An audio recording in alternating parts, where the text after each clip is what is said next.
I'm Lelda Smits for Australia's Finance News Network, and joining me in Sydney to discuss his latest book is author, economist, lawyer, investment banker and portfolio manager at West Shore Funds, Jim Rickards. Jim, great to speak with you down under. Great to see you, Lelda. It's fantastic to be here. I love Australia. Now, before Death of Money, Currency Wars, the making of the next global crisis, was released in 2011.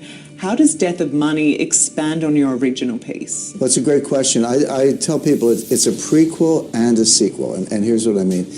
Currency Wars opened with a couple chapters about the first financial war game conducted by the Pentagon, and there's a geopolitical aspect to what I'm doing as well, and we did it at a top secret weapons laboratory outside of Washington, and we had a Russia team and a China team, and we played this out over a couple of days. Well, a lot of people ask me, they say, well, Jim, that was fascinating. I love that part of the book.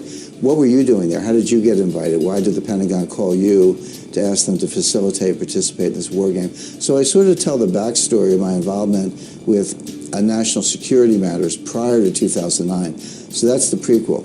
The sequel is to take the story of Currency Wars forward into what I expect to be the collapse of the international monetary system. So, Jim, what exactly do you mean when you say the collapse of the international monetary system? When I say that, well, people say, well, that's sort of a provocative, scary statement, but I point out that the international monetary system actually has collapsed 3 times in the past 100 years. It collapsed in 1914, 1939, and again in 1971. So these things do happen every 30 or 40 years or so. You can see another one happening now. So I want to kind of warn people about that.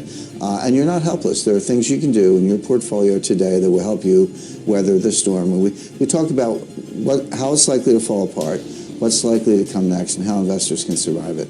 Now, the title itself, Death of Money, reads as a dire prediction of things to come. What do you believe will be the catalysts for the downfall? It'll be a sort of simultaneous or instantaneous loss of confidence in paper money. People say paper money is not, dollars, Australian dollars, US dollars, not backed by anything.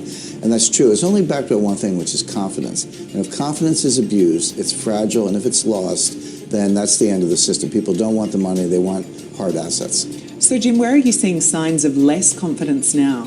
Well, one place is Saudi Arabia. The U.S. has sort of stabbed Saudi Arabia in the back by cozying up to Iran, saying Iran will now be the regional power. Saudi Arabia has been a big prop under the dollar. They say oil has to be priced in dollars. What if they change it to euros or yen?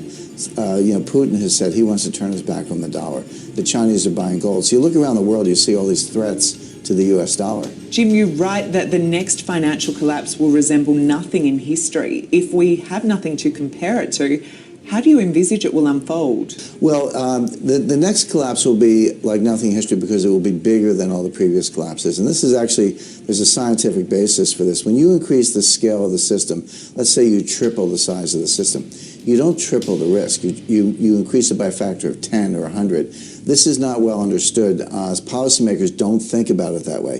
They look at longs and shorts and look at the net risk.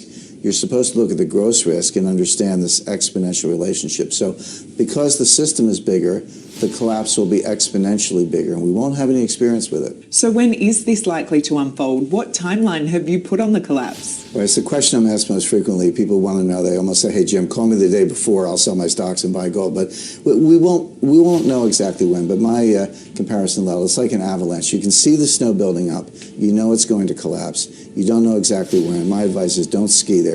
Whether it's tomorrow or next year or 2 years from now, it's still dangerous. You need to prepare for that and keep away. But Jim, what's your personal feeling over when it could happen? 3 to 5 years feels like the right time frame. I think 10 years, I don't think we're going to make it 10 years. There's too much instability. These financial panics have happened too frequently. 87, 94, 98, 2000, 2007, 2008. We can see the tempo. We also know the next one will be bigger than anyone before because the system is bigger. So the combination of the increased tempo and the increased scale tells me that we'll have a major financial panic probably within 3 years. Finally, Jim, if we can finish with an outlook, you've made some bold claims about the dire future of the international monetary system. What do you think the US Federal Reserve will do next, and how does this align with your predictions for the death of money? Sure, it's interesting, and actually it's perfectly aligned because the Fed tapered in December. Tapering means reducing asset purchases or a little bit less money printing. They're still printing a lot of money, by the way. They're just printing less. That was a blunder. They've tapered into weakness. We'll probably or possibly have a recession in the United States this year. I think Janet Yellen will realize that by the summer, so I expect a pause in the taper. They won't increase right away, but they'll just stop reducing, pausing the taper. Maybe later this year, they'll actually increase asset purchases, which means more money printing later in the year. And that's completely consistent with the thesis, which is that they think they can print unlimited amounts. They're going to find out the hard way they cannot. Jim Rickards, thank you so much for speaking to us in Sydney about Death of Money, and all the best for its release. Thank you.